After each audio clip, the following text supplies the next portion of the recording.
Hey everybody, welcome to Myopia Mornings. This is Nick here, and this might be my last intro for this podcast series, I guess, this potential future spin-off.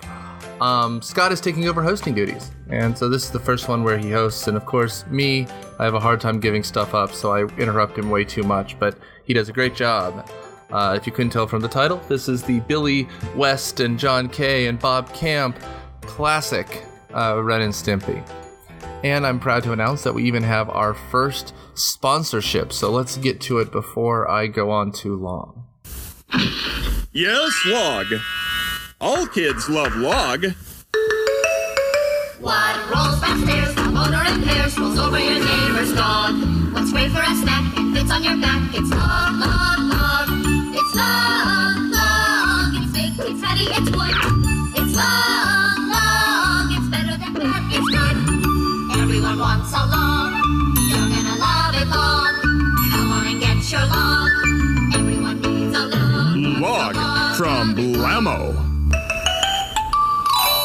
So without further ado, I want to remind you to rate and review us on iTunes. We're nearly to 20,000 downloads, and that's a big mile marker for us because it's a big round number, and I'm very happy that we're going to hit it. Additionally, I want to make sure that you guys tell us what we're thinking. Also, there's a teaser at the end of this, so follow the Facebook page and you can participate in a big survey coming up where you get to help us design our next upcoming episode. Not the next episode, but the upcoming episode that we hint at the end of this episode. So thanks for tuning in, and without further ado, let's get to Ren and Stimpy.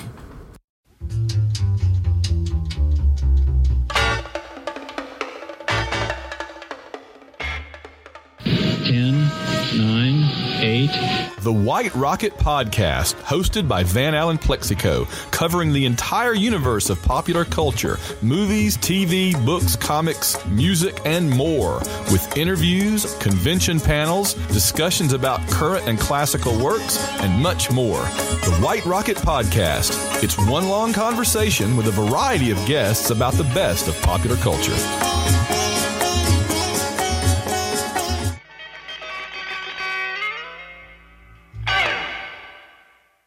Welcome to Myopia Mornings. This week we watched Ren and Stimpy, everyone's favorite not suitable for children's show of the 90s. Cannot believe we were allowed to watch this and not other shows, but this is still works for adults, and we'll see if it held up. I think it might have, but we've got a panel here to try to prove me wrong. On panel today, we have Aaron. And I'm Nick, host of Myopia Defend Your Childhood. Nick, as always. And I am Scott, your host today. And we watched we'll kick it off with what we watched this time. Every week with Myopia Mornings, we've got to pick a few different episodes to try to give a feel of the entire series. Ren and Stimpy is an interesting one because, not unlike Animaniacs or a lot of different cartoons, they kind of split the half hour into 2-3 different segments with little shorts in between, and Ren and Stimpy like to do the fake children's commercials for toys and cereals and breakfast foods. But we picked to watch this time the segments Space Madness, In the Army, Ren's Toothache, The Rubber Nipple Salesman, Sven Hoek, and the Royal Canadian Kilted Yaksmen. And of course, there are lots of different shorts in there that we will hit on, your favorites like Log, the random cereals, and of course Powdered Toast Man, everyone's favorite backwards flying, butt exploding toast head of a man. Fiber joke. Oh my gosh. Vitamin F, everyone. Get your fill every morning. Oh, well, where should we start, Nick? What did you watch first? Well, trying to find these all I want to make a note just quickly. It turns out that we remember best and most fondly, like, the second season. I'm just looking at the time codes of these. But the first one I watched was Space Madness. Yeah, that's 2. Perfect. Okay. Yeah. So we should talk just, I guess, for a second about how these cartoons look compared to most. Just because it's now been a theme between Animaniacs, which we thought looked pretty good and, very cartoony but very fluid, and Teenage Mutant Ninja Turtles, which we thought was not as animated as we thought. I think these held up pretty well. They're actually quite incredible works of animation, right? Yeah, I really dug the animation style on these. Kind of not as much attention paid to the background. There are several times where there's sort of an impressionist chair or something in the background, but the main characters are sometimes animated to the point of disgusting, like seeing their pores and, other various bodily functions that came through. But it's a very interesting contrast of like what they choose to present in terrifying detail and then what they choose to kind of just scroll past. I thought it was cool.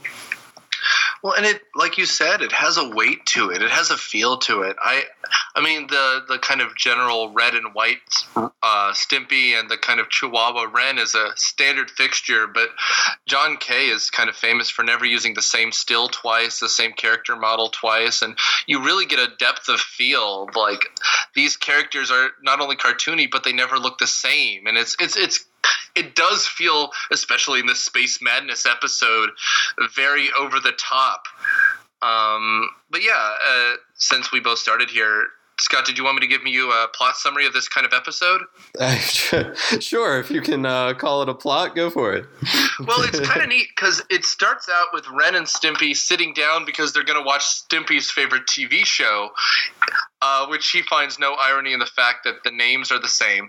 And I remember at one point watching a thing with John Kay talking about how, Nickelodeon wanted a show like Doug, where it was always the same environment, or Rugrats, where it was always the same environment over and over again, and they didn't understand why he wanted to do an episode in space.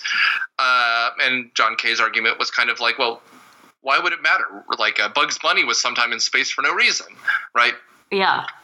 And that's why they had this weird intro where they were sitting down to a TV show so that it would set up this world where Ren and Stimpy were still always Ren and Stimpy, but they were watching a TV show about them being in space. But yeah, it's a good workaround. Yeah, I mean, it was silly, but it makes sense. It's just I can't imagine pitching this show, like you alluded to a kids network. Like, honestly.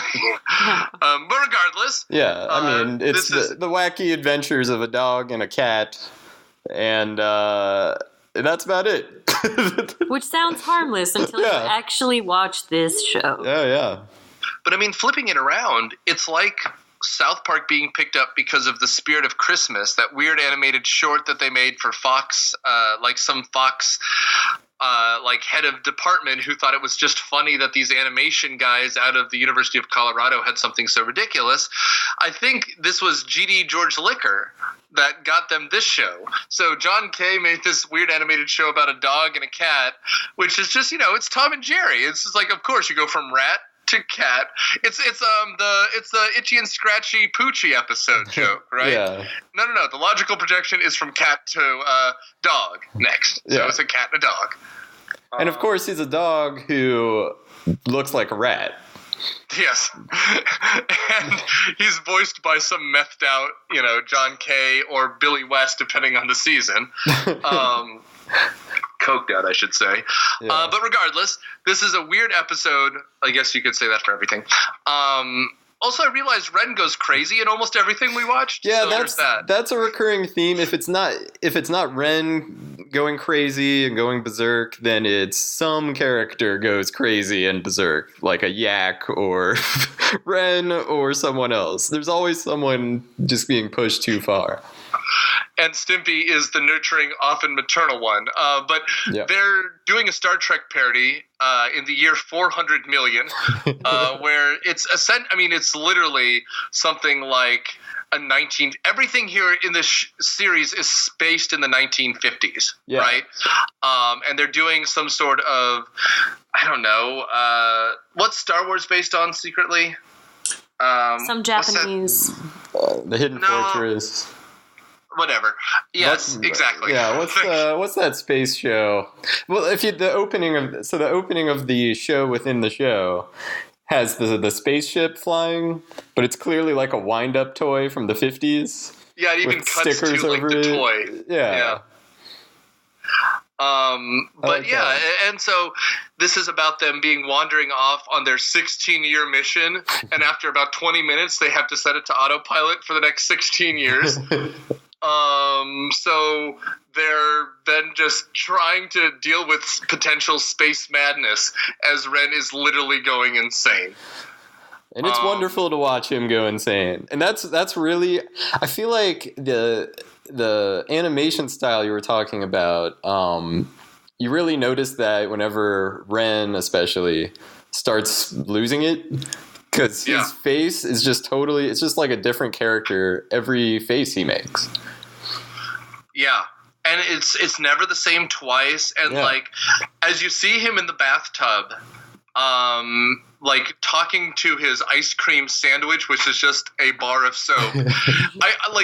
I don't know why of all images this is stuck in my head, but you can say that about a lot of Ren and Stimpy, like the unique imagery, but his teeth just reaching out of his skull to bite like lovingly into his ice cream sandwich, and the sudden ability he has to float. Not only the water floats out, but it goes back in a defensive position as he's accusing Stimpy of trying to steal his ice cream sandwich. It's spectacular.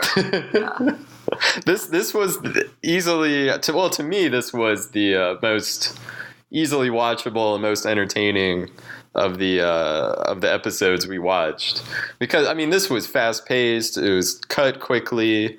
It got right to it. It didn't have like those long awkward pauses between lines and where the animation was trying to catch up. Like it didn't feel like something that came out in the same era as, Ninja Turtles or something where they had to slow everything down so the animation could keep up.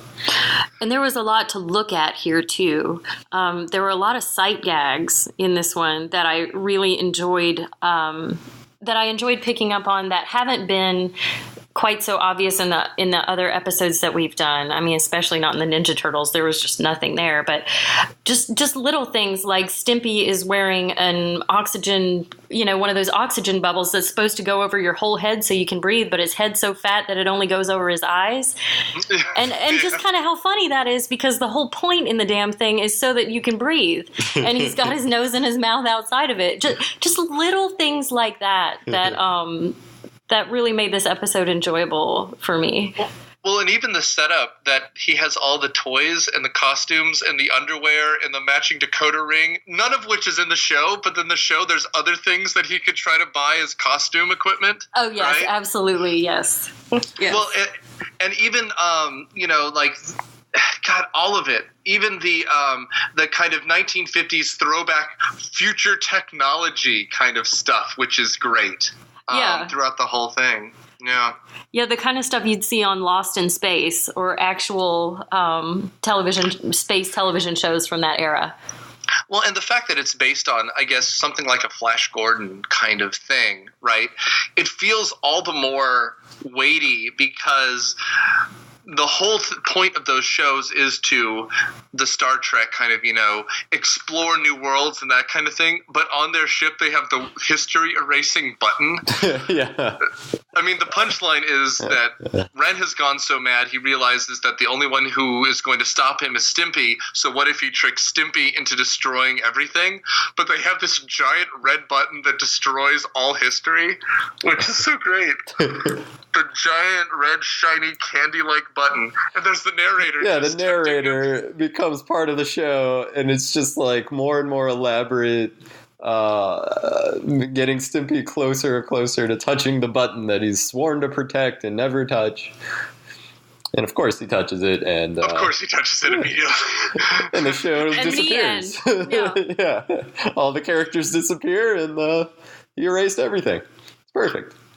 And I felt like that was a good establishment for the other episodes, because in several of the episodes we watched, the story would be barreling along, and instead of like a denouement, and the story would just end. Like something, something happens and we're done. Which is the closest a when great. we get to actual closure that I think is probably the Canadian Kilted Yaksmen, and they still just die for no reason at the end. Yeah. Yeah, but I love that, and I thought that was a very Ren and Stimpy style of, we're going to do A, and then they'll be attacked by a Yeti and killed. Yeah. Like, out of nowhere, fantastic, loved it. Yeah, it does wrap everything up nice. I mean, I don't know where you want to go from here. I guess the most direct that I can think of is in the army, because they also end with a kind of explosion. But what's next? What did you guys watch next? Yeah, that's actually, I think we might have been the same here. So the next one was in the army that we saw, and it was interesting seeing this one right after Space Madness, because to me this one was a lot slower. It let things lie a bit longer. Yeah. It kind of repeated jokes more, just like with the drill sergeant, kind of the same thing over and over. It felt more. This one to me was much more itchy and scratchy kind of thing. In the repetitive nature, not really much to the story, the plot of the story. I didn't enjoy this one as much.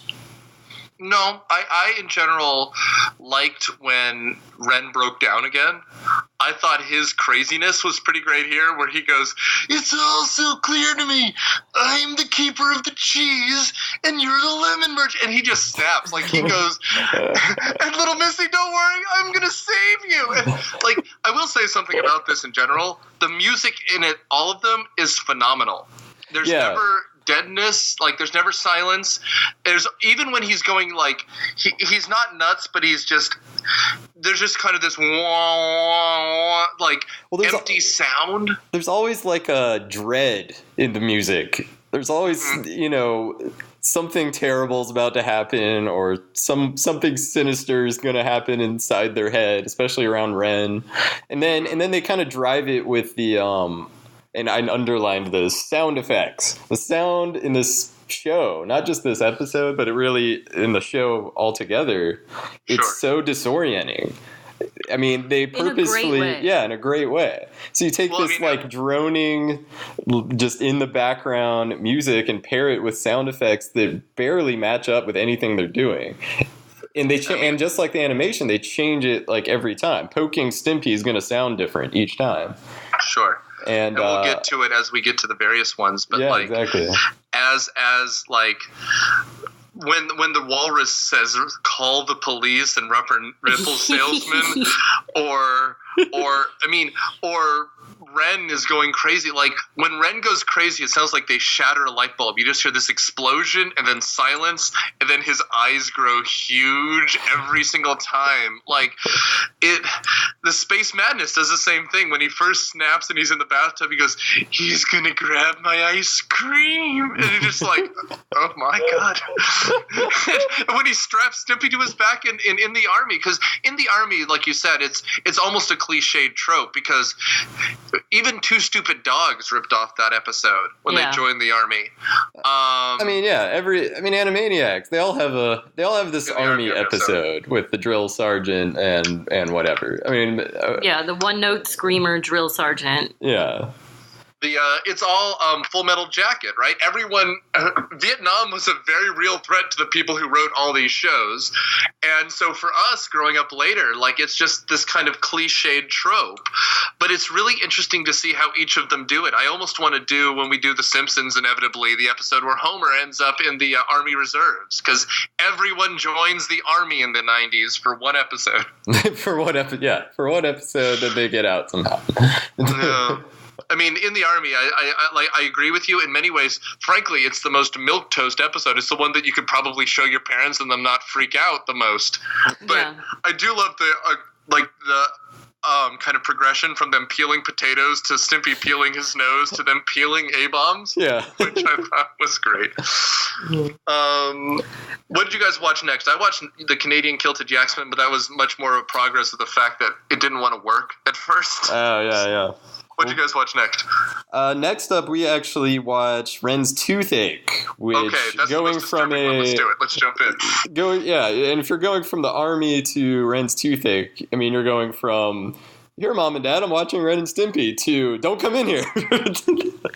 Like, Ren's Toothache is just like what you remember, what you remember about Ren and Stimpy, like, abstractly. Like, yeah, this is the night and day of, we were talking about how the last episode, the In the Army episode, was so tropey and so cliche. This is the polar opposite. This is pure Ren and Stimpy that you would not see on any other television show. I'm sure the pitch was the most kids episode. Yep. We should get kids to brush their teeth. Yeah. It's really like an after school special. Why you should brush your teeth. It's just John Kay should never be allowed to teach kids anything. Exactly. Oh, you want me to have a lesson in this show? Okay. Let's teach them all about the tooth beaver and the nerve ending fairy. Okay, tooth beaver. Somebody make a t-shirt. Make a t-shirt. Oh my goodness. I would rock that every single day. The tooth beaver knows that the most tasty part of the body is the nerve ending. Fact. Were you able to watch this entire episode without cringing and without averting your eyes? No. No. Cell phones are the greatest invention of the 21st century. I will say, especially that scene where he's just opening his mouth, the teeth shatter, and then he's pulling out the nerve endings.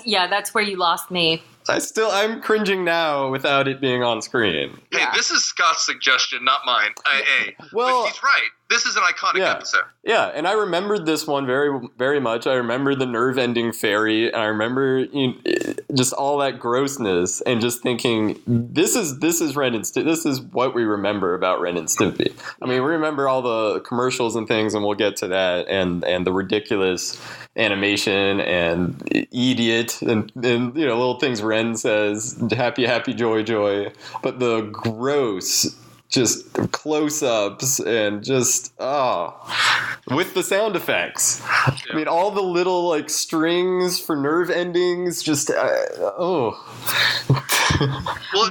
but an incredibly enjoyable watch. Like, still, as an adult, an incredibly enjoyable watch. For the times you don't have to turn away. Like, this is a kid's show. I do remember big people looking over me with bad breath. Like, and that's something that he does illustrate well. This idea, like, you can smell him through the TV.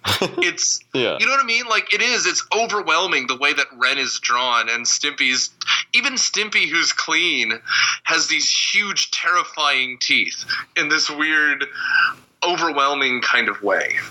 Yeah. Yeah. And they don't shy away from either. You were talking about the smells, like flies in the kitty litter. Flies in the kitty litter giving up, buddy, because they can't handle it. We're trying to eat here. You're gonna make us throw up. But the implication there being, eating of excrement.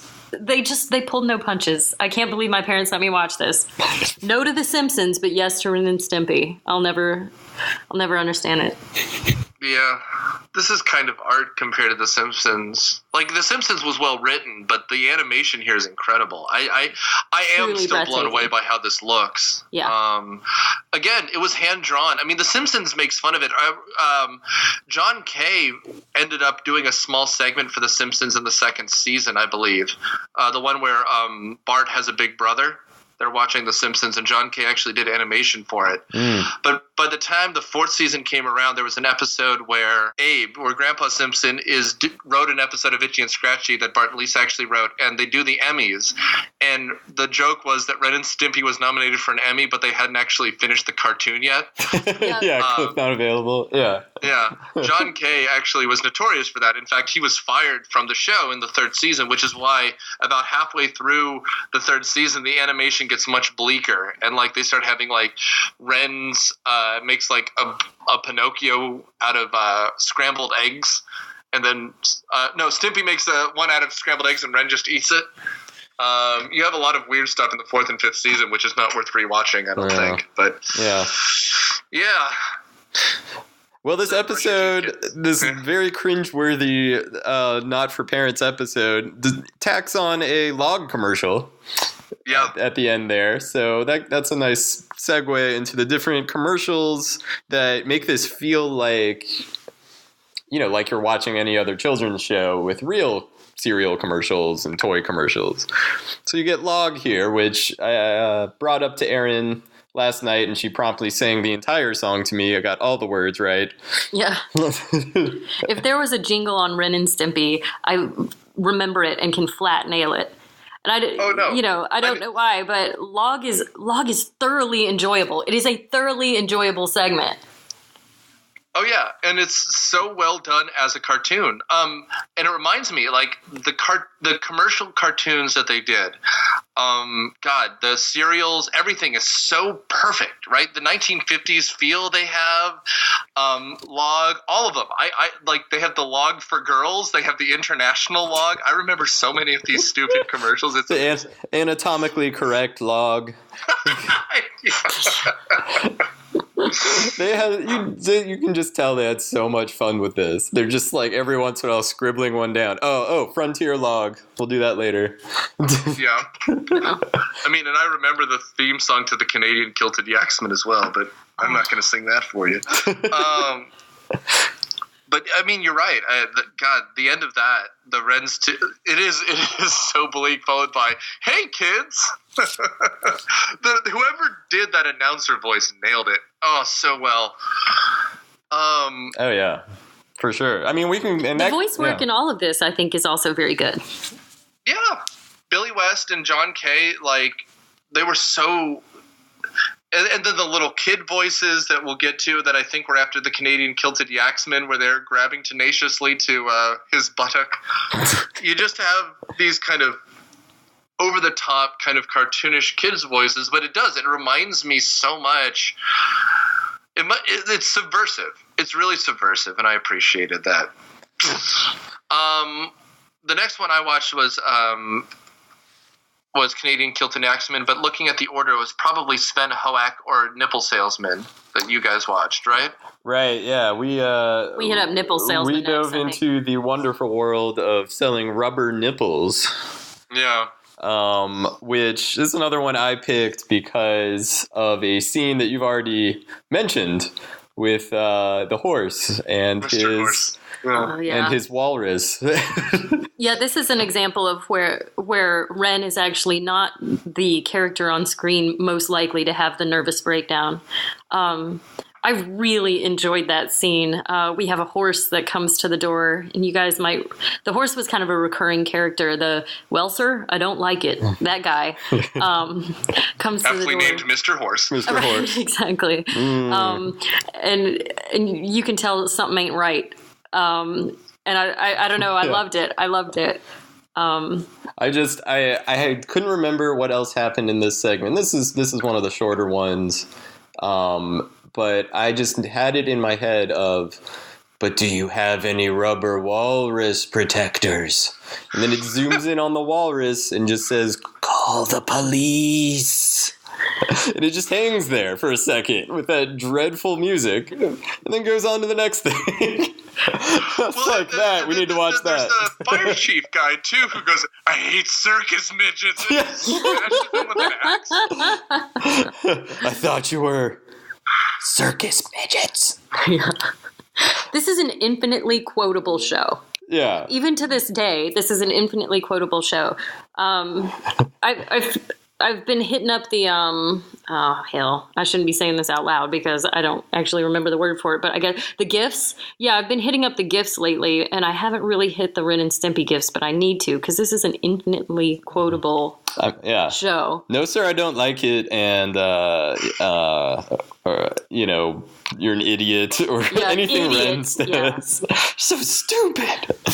Yeah. Well, and I like this one in particular because so many times they're doing like tropes, because I know there's one where they go out west, there's one where they're in the army. Like it's a Bugs Bunny melange, but this one is pure John K, man. Rubber nipple salesman, and it's something that really felt dirty when you watched it as a kid. Like, why would you be going door to door selling rubber nipples, but you didn't understand why? Yeah. And as an adult, it's just weird, but it's still funny. Yeah. And then he finds the rubber daddy, the horse, wearing an all rubber outfit and a hat and like gloves, and it just, none of it makes sense. It's amazing.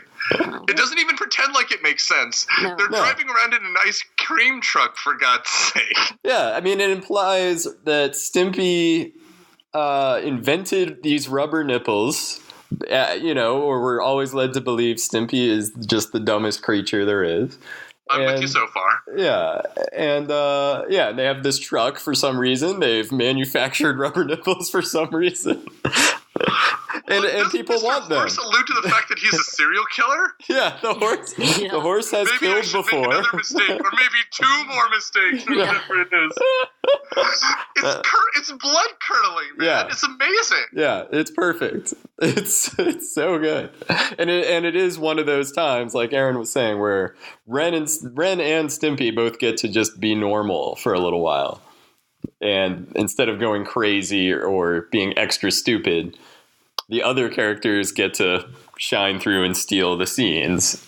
And I think they have the most fun with that. Just like, here's a horse wearing I mean, there's the human couple, or they never show their faces. No. It's just the pipe talking to a dress, basically. Yeah, it's like Nanny from Muppet Babies or something. Yeah. But I mean, it's so funny because you're bringing this up. There are two essentially sets of them, right? It's the one where they're playing, because they're always lovable, like 1930s kind of black and white era, almost silent movie era characters, right? Because even Stimpy's voice is essentially Larry from the Three Stooges, right? And so what this is the lovable scamp. It's almost a Charlie Chaplin character. Like, they're just trying to get by. They're trying to make a buck or a nickel, almost con artists like Ed, Edd n Eddy would be in the next decade, right? Yeah. And as opposed to the other tropes, which they do, kind of the put upon Buster Keaton types, which are the people who are about to snap. Yeah. So I don't know. It's neat. And in the next one, it's even crazier, which I think literally the next one is Sven Visits, which is a complete turnaround, because in an attempt to be classy, Ren is disproven that Stimpy is the cool one. So yeah, exactly. And this goes exactly opposite of what I was just saying. This is all about Stimpy being stupid and Ren going crazy. Yeah. And it's the way they always is, because when they alternate from being like the fire dogs in the one, they're just trying to get off the street, to then being, kind of trampled. And so here they go from being, door to door salesmen to being, to Stimpy being dumb, and Ren's cousin. Ren's cousin, Sven, comes to visit, and he is much dumber than Stimpy. He has the Loyal Order of the Stupids, I think. Yeah, the Loyal Order of the Stupids, where they wear rubber gloves on their head and collect spit and nose goblins. Which is a shot, by the way, at Howie Mandel, right? Because he did that bit where he put the latex glove over his head and inflated it with his nose before he got the Bobby's World TV show. There you go. Yeah. Stand up from the 80s, guys. I'm sorry. And this has Sven has a couple of little allusions to other things, like the board game Don't Whiz on the Electric Fence, which of course Aaron remembered it's just the jingle of the title. I could swear there was a commercial for this game in the show at some point. I thought so too. I was surprised it wasn't in this episode. Maybe honestly. I was misremembering. Yeah. But yeah, Don't Whiz the Electric Fence. Which is and I was going to say, this is kind of the first, because we'll get to Canada in a second, of weird racism against other nations that I'd forgotten about in this show. But the Swedish Sven is the most cartoony character. Oh yeah. Hello there. It's amazing, actually. Yeah, I don't even know. And there's this is the one with the kitty litter commercial, right? Or is that not in this one? Anyway. Yeah, that was in one of them, which of course is Stimpy's the face of that. This Don't Whiz on the Electric Fence board game, which they end up doing and ending up in hell, which is something. Yeah. Told you not to whiz on the electric fence. I actually remembered that's what happens when you whiz on the electric fence. Yep. Why? Why did that stick with me? I mean, it stuck with you for a good reason. It's a ridiculous premise. That's why. Lesson learned. Yeah. I like the insight into Ren's personal life that we get in this episode. One, he has a job where he dresses like he's in the 50s with his suit and his hat and his briefcase. He has a fine collection of opera records of dinosaur droppings. He's an intellectual. Yeah, he's cultured. He's very cultured. All right. In a Ren and Stimpy world kind of way. But this is literally a 1950s sitcom, but where it would actually end. It reminds me, there's a Futurama joke which is much smarter than its time, but they show a clip from it's the first time that Fry's going to the moon. And they show this clip where they're talking about, it's like the infomercial about going to the moon, which is now an amusement park, where it said, trips to the moon was the dream of one man, Ralph Cramden. And it was just bang, zoom, straight to the moon. So I goes, he wasn't a visionary. He just made up a metaphor for beating his wife. And it just reminds me of the fact that all these 1950s shows have a really dark undercurrent that makes me wonder why we even watch them. Even I Love Lucy is about how women should never leave the home because the second she gets a real job, she ruins it for everyone. This is what it is. It's just what happens after the kids break the dad's prize bowling trophy. He actually snaps and screams at the kids. But when Ren goes crazy here, he actually goes flat affect and he goes I'm gonna hit you and you're gonna fall. That's my favorite scene in this episode. I had forgotten about it until it started happening. I was like, oh, I remember that. And you're gonna fall. It just gets progressively worse. And he gets almost excited that he's about to beat the shit out of him. Yeah, he goes beyond being angry to where he just starts smiling yes, I'm going to gouge your eyes out now.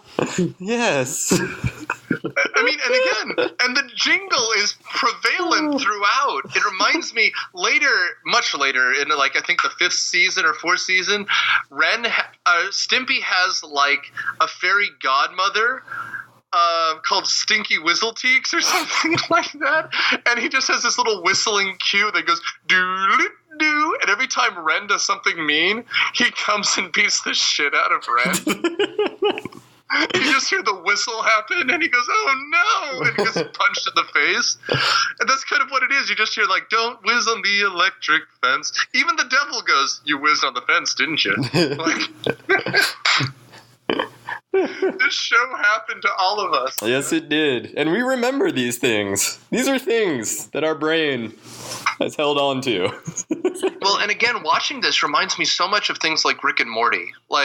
Animation at the fringe of being okay. And I realized that if a kid didn't grow up watching this, Rick and Morty must seem earth-shattering. And to me it is. It's still an incredible cartoon, but this was already pushing that limit, and it just took 20 years for everyone else to catch up with it. If Adult Swim had existed, it would have lasted another 5 years. Yeah, and it goes back to Ninja Turtles and Animaniacs and The Simpsons. They all have big studios. They all have 3 floors of animators where they can send all the character models and backgrounds to, and just have them pump out episodes. But I mean, you can't. They purposely couldn't do that with this show, and most producers are not cool with that. I mean, they want to be able to pump out the show and be done with it. I mean, The Simpsons isn't even drawn here, and it hasn't been in years. And it's kind of a financial risk to do anything like Ren and Stimpy. And so I think that's you're right. Like Adult Swim would have been perfect for this. You know, do whatever you want for 10 minutes, and that would have been perfect. Yeah, and, totally. And they, I mean, you know, I think did they try to bring back Ren and Stimpy, like on MTV? Yeah, it was called like the Adult Party or like Adult Swim. It was something like that, right? Like Ren and Stimpy's something Adult Party, I think. Yeah. And I watched them, and it was just Ren and Stimpy trying to be even edgier, but it just. Again, I don't know. I think part of it is that John Kay is just what you need.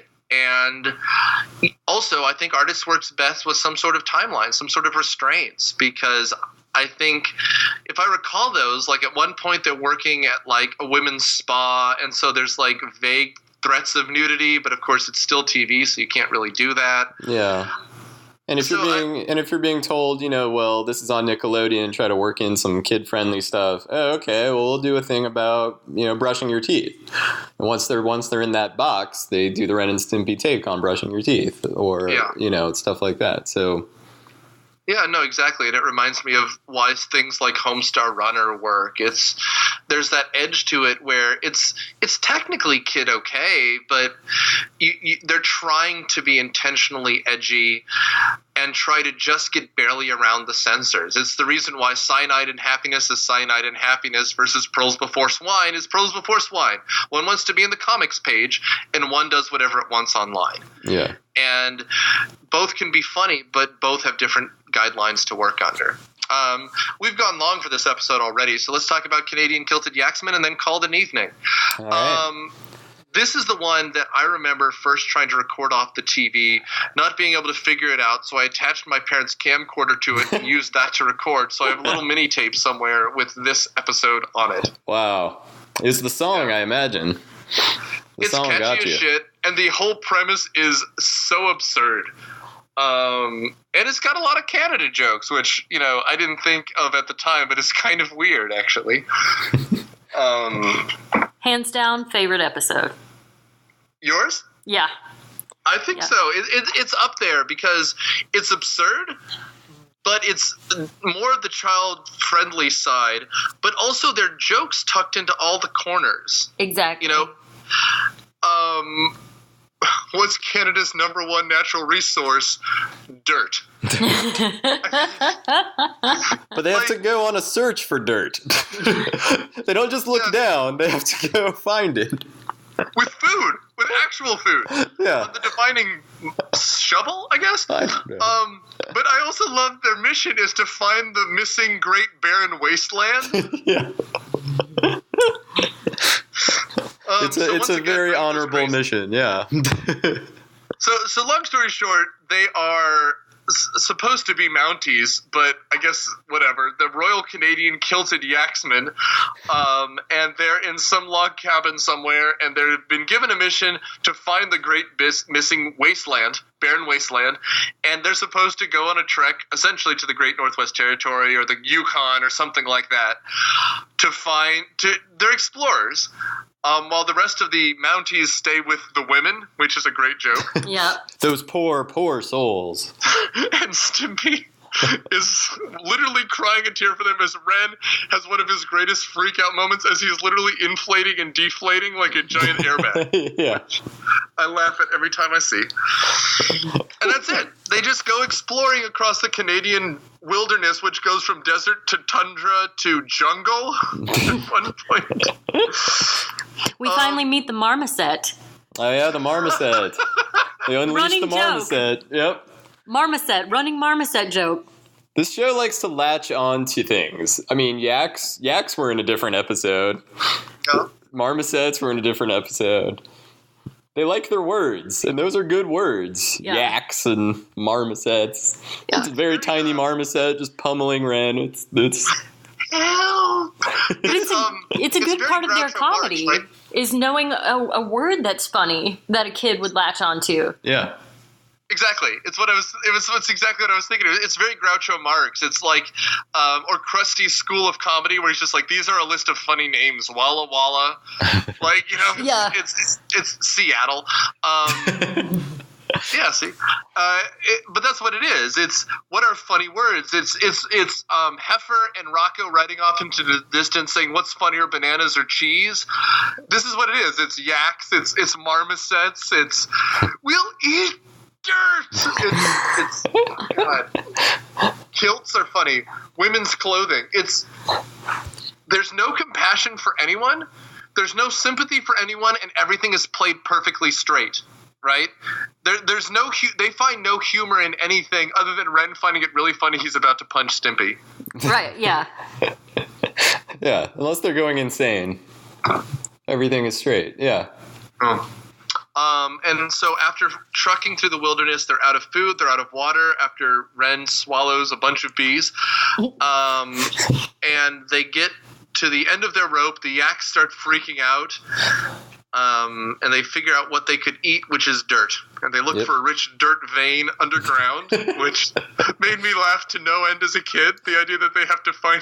And Stimpy starts eating poison dirt, which is even funnier. That's poison dirt. You idiot. And they end up planting their flag. And they say, "This is what Canada's all about. A belly full of dirt, a glint in your eye, and that's sunrise," or whatever it is. Yeah. And they salute the flag for the rest of their lives. And then they die, right? And they die and are just skeletons. Yeah, they're just skeletons in the wind. Oh my God. And I think the narrator's last line is with dignity in our kidneys and a sense of satisfaction in our colons, or something like that. Like this show is just a lot of nothing and a lot of brilliant, and it's so well done. Yeah, it's still fun to watch. Small doses. Small doses, yeah, for sure. I mean, we watched, the Yaksmen's a full episode. That's 20 minutes. Yeah. But, the rest of these are about 10-minute segments. And we watched a lot of them. I think this is my takeaway, this is a show you can go back to in small doses or just kind of targeting, exactly the kinds of things you remember. Watching a log commercial or Powdered Toast Man or, scene, with Mr. Horse. Those things still hold up. Just they're exactly like you remember them. They're still ridiculous. It's still weird and funny. And the sound and the animation style, it all keeps it just timeless, really. Like, they did a good job of just disorienting everything. The animation style does not look like it's in the 90s. None of it takes place in the 90s or in the future.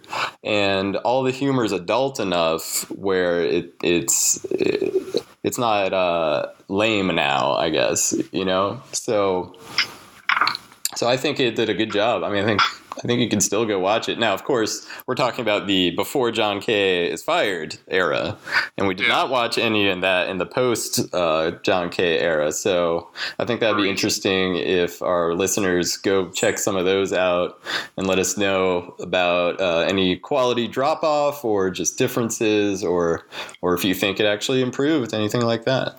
But I'll tag on to Scott. Listeners, if there are episodes after the John K. break you want us to do, we'll come back to Ren and Stimpy, but only as like a second non-John K. episode. Absolutely. Yeah. Tweet at us. Throw it on Facebook. We are listening, folks. Make me a t-shirt. Aaron, what were your thoughts? Does this hold up? Yes, it does. I was really excited to visit some of these old sketches because they did stick with me from childhood. They are still funny. There's a lot more to see. Visual sight gags that I know I wouldn't have even gotten as a kid that I really enjoyed. Like I said, small doses. When we powered through all of these episodes, I probably should have taken some breaks because it is very like in your face, over the top. Lots of stimulus. But I loved it. I really think it's infinitely quotable, and I really just need to hit up Snorg tease. They need to just do a line, a Ren and Stimpy line. He'd be set for life. Yeah, man, totally. So my thought is, I was going to say even further than your guys. It's I don't want to say it's bleak, but makes me hate a lot of other cartoons that I've seen recently because they just want to be Ren and Stimpy so bad, but they just don't have the artistic quality. Like, I don't even know how to put it because, there's that, like, what do they call it? Like, the ADD block on Fox, like Clone High, a bunch of the MTV programming that just wanted to be this so bad and had no narrative quality, so they just went for extreme. Things like Ah Real Monsters on Nickelodeon even. Yeah. Watching this as an adult, it made me realize how, like, he had a vision, and I'm sure he must have been a real asshole to work with. I can't even imagine dealing with someone like this. Because the second he leaves, you're right, it becomes a show where they miss the point entirely. So it must have been him solely having a vision. But I not only enjoyed these a lot, like I agree with you. I don't think I could watch a lot of these in a row. I couldn't binge this, but it was thoroughly enjoyable. It was funny in a way I didn't remember. It reminds me of something in a way like like a Mel Brooks or a Zucker Abrams Zucker kind of movie where there's jokes in the corners I didn't realize as a kid that I don't feel was like Shrek, where it was jokes for adults, don't worry about it, kids. It was just things I didn't pick up on because there were so many things going on at once. So yeah, totally. I enjoyed it thoroughly. Yeah, it's auteurism. Like, yeah. I was just thinking about having watched Teenage Mutant Ninja Turtles, which is just a product to put out there literally probably to push sales of toys, versus something like this, which I actually feel like holds up on its own for artistic reasons. It's just a night and day difference. And I'm actually glad that this was part of my childhood, because there's a reason that this sticks with me. And when we had to go back and rewatch Ninja Turtles, none of the Ninja Turtles episodes had gone with me into adulthood. There's a reason. No, well said. So I'll let Scott wrap us up here in a second, but I like usual, I have to give a hint for next month's episode, which will come out on the 26th of October, where we're going to welcome you to the Midnight Society. Scott, take us away. I know, right? Well, thank you guys. Nice job this week. And this is Myopia Mornings. We will be back with you next month. And have a nice day. I don't know how to end. Our country reeks of trees. Our yaks are really Myopia Mornings is hosted by Nick Hoffman, Scott Miller, and Aaron Greer. It is edited by Aaron Greer and produced by Dude Letter Podcasting and Myopia Defender Childhood. The theme song is Buddy from bensounds.com. We are part of the ESO network. Follow us on Facebook at Myopia Defender Childhood. Rate and review us on iTunes. We'll be back next month with another bowl of cereal and Myopia Mornings. Thanks. And the buzzards, they soar overhead, and poisonous snakes will devour us whole, and our bones will bleach in the sun. That's it. And we will probably go to, and that is our great reward for